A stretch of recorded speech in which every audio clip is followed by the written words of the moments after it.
जय नीम करोली बाबा जी की। मैं हूं एस्ट्रोलॉजर पंकज कुक्षाल और आप देख रहे हैं वैदिक एस्ट्रोलॉजी यूट्यूब चैनल 7astro.pankaj।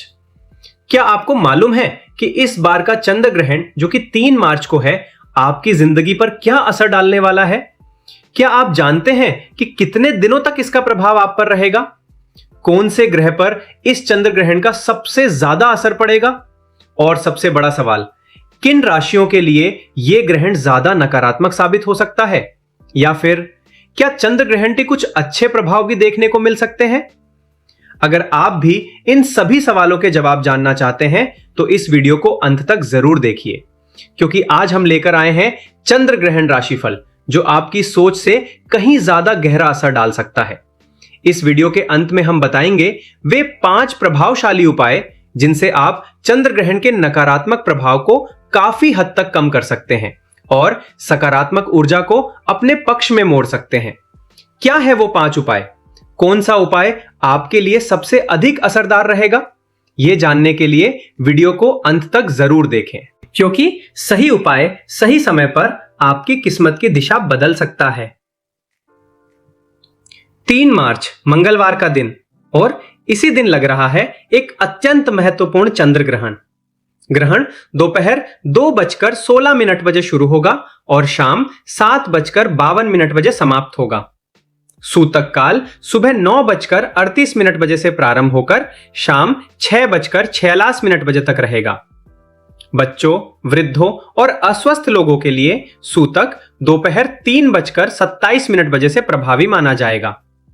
स्थानीय रूप से यह ग्रहण चंद्रोदय के साथ शाम 6:26 बजे दिखाई देगा और 6:46 बजे समाप्त होगा, यानी लगभग 20 मिनट 54 सेकंड का दृश्य प्रभाव। और सबसे महत्वपूर्ण बात, यह ग्रहण शनि की होरा शाम 6:22 से 7:24 में हो रहा है, जो इसे कर्म प्रधान और गंभीर बना देता है। अब ज्योतिषीय स्थिति समझिए। इस समय चंद्रमा केतु के साथ युति में है और उन पर राहु, सूर्य, वक्री और अस्त बुध तथा अस्त मंगल की दृष्टि पड़ रही है। जब इतने ग्रह एक साथ प्रभाव डाले तो असर केवल एक भाव तक सीमित नहीं रहता, बल्कि पूरी जन्म कुंडली के अनेक भाव सक्रिय हो जाते हैं। यानी यह ग्रहण केवल भावनात्मक नहीं, बल्कि जीवन के कई क्षेत्रों में हलचल ला सकता है। सवाल यह है, आपकी कुंडली में यह ऊर्जा किस रूप में प्रकट होगी? ज्योतिष शास्त्र के अनुसार चंद्र ग्रहण का असर सिर्फ कुछ घंटों का नहीं होता। यह वो समय होता है जब ब्रह्मांड की ऊर्जा में सूक्ष्म लेकिन गहरा परिवर्तन होता है। ग्रहण का प्रभाव कुछ दिन पहले ही महसूस होना शुरू हो जाता है। अचानक मन अशांत होना, छोटी बातों पर भावुक हो जाना या निर्णय लेने में बार बार भ्रम होना, ये सब संकेत हो सकते हैं कि ग्रहण की ऊर्जा सक्रिय हो चुकी है। आमतौर पर चंद्र ग्रहण का असर 2 से 3 सप्ताह तक बना रहता है, लेकिन यहीं पर बात गंभीर हो जाती है। अगर आपकी कुंडली में यह ग्रहण सीधे आपके चंद्रमा, लग्न या किसी महत्वपूर्ण ग्रह को प्रभावित कर रहा है, तो इसका प्रभाव केवल 15 से 20 दिनों तक नहीं, बल्कि 1 से 3 महीने तक भी महसूस किया जा सकता है। सोचिए, एक खगोलीय घटना जो कुछ घंटों में खत्म हो जाती है, लेकिन उसका असर महीनों तक आपकी सोच, आपके रिश्तों और आपके फैसलों को प्रभावित कर सकता है। तो सवाल यह है, क्या आपकी कुंडली इस ग्रहण से प्रभावित होने वाली है? क्या आप तैयार हैं इस ऊर्जा परिवर्तन के लिए? वीडियो को अंत तक जरूर देखिए, क्योंकि आगे हम बताएंगे किन लोगों को सबसे ज्यादा सावधान रहने की जरूरत है और किन के लिए यह ग्रहण किस्मत बदल सकता है। अब सबसे महत्वपूर्ण बात, इस चंद्र ग्रहण का सटीक प्रभाव जानने के लिए आपको 4 मुख्य बातों पर ध्यान देना होगा। पहला, चंद्रमा, राहु और केतु की स्थिति, ये किस भाव में है? क्या ये एक साथ है या एक दूसरे पर दृष्टि डाल रहे हैं? यही ग्रहण का मूल प्रभाव तय करेंगे। दूसरा, आपकी राशि के स्वामी ग्रह की स्थिति, कहीं ऐसा तो नहीं कि उस पर भी राहु, केतु या चंद्रमा की दृष्टि पड़ रही हो या वो भी इनके साथ युति में हो। अगर ऐसा है तो असर और गहरा हो सकता है। तीसरा, क्योंकि यह ग्रहण मंगलवार को लगा है, इसलिए मंगल की स्थिति भी देखना जरूरी है। मंगल जिस भाव में बैठा है और जिन ग्रहों के साथ है, वहां अचानक ऊर्जा, टकराव या तेज निर्णय की स्थिति बन सकती है।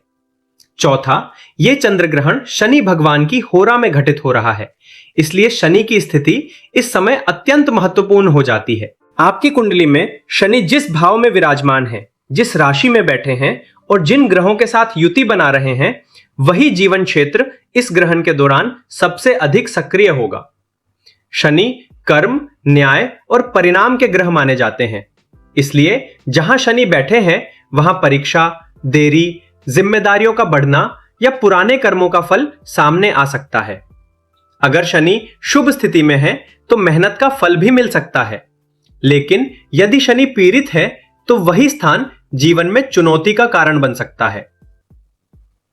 चलिए आगे बढ़ते हैं। क्या आप जानते हैं कि 3 मार्च 2026 को आकाश में एक अद्भुत और दुर्लभ दृश्य दिखाई देगा? इस दिन पूर्ण चंद्र ग्रहण होगा, जिसे आम भाषा में ब्लड मून कहा जाता है। इस दौरान चंद्रमा सामान्य सफेद या हल्के पीले रंग की बजाय तांबे जैसा गहरा लाल यानी क्रिम्सन रेड दिखाई देगा। अब सवाल उठता है, चंद्रमा लाल क्यों दिखाई देता है? वैज्ञानिक दृष्टि से जब पृथ्वी, सूर्य और चंद्रमा एक सीध में आ जाते हैं, तब पृथ्वी की छाया चंद्रमा पर पड़ती है। लेकिन पृथ्वी का वायुमंडल सूर्य की सीधी रोशनी को पूरी तरह रोकता नहीं है। सूर्य की किरणें जब पृथ्वी के वातावरण से गुजरती हैं, तो नीली रोशनी ज्यादा बिखर जाती है और लाल नारंगी रंग की किरणें मुड़कर चंद्रमा तक पहुंचती हैं। यही कारण है कि ग्रहण के समय चंद्रमा लाल या तांबे जैसा दिखाई देता है। चलें आरंभ करते हैं चंद्र ग्रहण राशिफल। अब है तुला राशि यानी लिब्रा, जो कि शुक्र भगवान की राशि है। तुला राशि के जातकों के लिए आज का चंद्र ग्रहण राशिफल है। 3 मार्च का चंद्र ग्रहण तुला राशि के जातकों के लिए लाभ, संबंध और कर्म क्षेत्र में गहरा प्रभाव लेकर आएगा। यह ग्रहण सिंह राशि में एकादश भाव में चंद्रमा केतु की युति से बन रहा है। एकादश भाव आय, लाभ, इच्छा पूर्ति, बड़े नेटवर्क और मित्र मंडली का प्रतिनिधित्व करता है। केतु के साथ चंद्रमा होने से अगले 15 दिनों में आय के स्रोतों में अनिश्चितता, मित्रों से दूरी या अपेक्षित लाभ में देरी संभव है। जिन योजनाओं से बहुत उम्मीदें थी, उनमें अचानक बदलाव आ सकता है। यह ग्रहण तृतीय, पंचम और सप्तम विवाह भाव को दृष्टि दे रहा है। पंचम भाव में कुंभ राशि में राहु, सूर्य, वक्री एवं अस्त बुध तथा अस्त मंगल की स्थिति प्रेम संबंधों, संतान और निर्णय क्षमता में अस्थिरता ला सकती है। मंगलवार के स्वामी मंगल का अस्त होकर राहु के साथ होना आवेगपूर्ण निर्णय, प्रेम संबंध में विवाद या संतान को लेकर चिंता का संकेत देता है। विद्यार्थियों को एकाग्रता बनाए रखने में अतिरिक्त प्रयास करना होगा। सप्तम भाव पर दृष्टि दांपत्य जीवन में गलतफहमी और अहंकार टकराव बढ़ा सकती है। यदि संवाद की कमी रही तो दूरी बढ़ सकती है। व्यवसायिक साझेदारी में पारदर्शिता और लिखित समझौते जरूरी हैं। तृतीय भाव की सक्रियता भाई बहनों, सहकर्मियों या मित्रों से मतभेद करा सकती है, इसलिए वाणी पर संयम रखें। षष्ठम भाव में मीन राशि में शनि शुक्र की युति विशेष महत्व रखती है।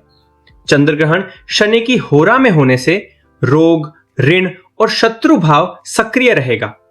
लग्न स्वामी शुक्र भी शनि के साथ षष्ठम भाव में है, इसलिए स्वास्थ्य और कार्यस्थल दोनों प्रभावित हो सकते हैं।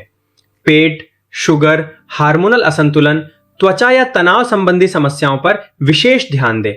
नियमित दिनचर्या और संतुलित आहार आवश्यक रहेगा। ऑफिस में प्रतिस्पर्धा और राजनीति बढ़ सकती है। वरिष्ठों के साथ व्यवहार संतुलित रखें। हालांकि मेहनत का परिणाम मिलेगा, पर देरी से। व्यापारियों के लिए बड़े क्लाइंट से भुगतान में विलंब या शर्तों में बदलाव संभव है। जोखिम भरे निवेश से बचें और कैश फ्लो मैनेजमेंट मजबूत रखें। परिवार में अपेक्षाएं बढ़ेंगी और आपकी व्यस्तता से नाराजगी हो सकती है। समय निकालकर संवाद बनाए रखना जरूरी है। कुल मिलाकर तुला राशि के लिए यह 15 दिन इच्छाओं, स्वास्थ्य, आर्थिक संतुलन और संबंधों की परीक्षा है। संयम, स्पष्ट संवाद और व्यावहारिक रणनीति अपनाकर आप इस चुनौतीपूर्ण समय को स्थिरता और आत्मविकास के अवसर में बदल सकते हैं। अब बात करते हैं कुछ असरदार या ज्योतिषीय उपाय जिससे ग्रहण चंद्र का नकारात्मक प्रभाव कम हो सके। चंद्र ग्रहण के समय चंद्रमा के अशुभ प्रभाव को कम करने के लिए कुछ पारंपरिक और प्रभावी ज्योतिषीय उपाय बताए गए हैं, जिनका उद्देश्य मन, भावनाओं और पारिवारिक संतुलन को स्थिर करना होता है। सबसे पहला उपाय है ओम चंद्राय नमः मंत्र का जप। ग्रहण काल में या ग्रहण समाप्ति के बाद शांत मन से कम 108 बार इस मंत्र का जप करने से चंद्रमा से संबंधित मानसिक अशांति, भय और अस्थिरता कम होती है। यदि संभव हो तो चांदी की माला या रुद्राक्ष माला का उपयोग करें। दूसरा उपाय है ग्रहण समाप्ति के बाद स्नान। स्नान के जल में गंगा जल मिलाकर स्नान करने से नकारात्मक ऊर्जा की शुद्धि मानी जाती है।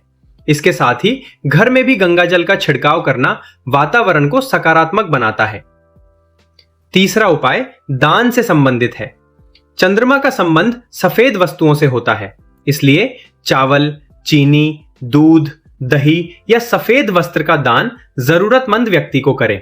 यह दान मानसिक शांति और पारिवारिक सौहार्द बढ़ाने में सहायक माना जाता है। चौथा उपाय सोमवार के दिन शिव मंदिर में जलाभिषेक करना है।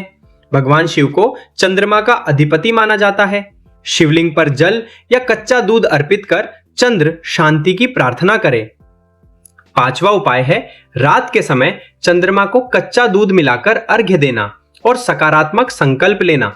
इससे मनोबल बढ़ता है और भावनात्मक संतुलन मजबूत होता है। अगर आपको यह वीडियो पसंद आया तो लाइक करें, शेयर करें और चैनल 7astro.pankaj को सब्सक्राइब करें, ताकि आप हर दिन शुद्ध वैदिक ज्योतिष और 100% शुद्ध या सटीक दैनिक राशिफल देख सकें। धन्यवाद।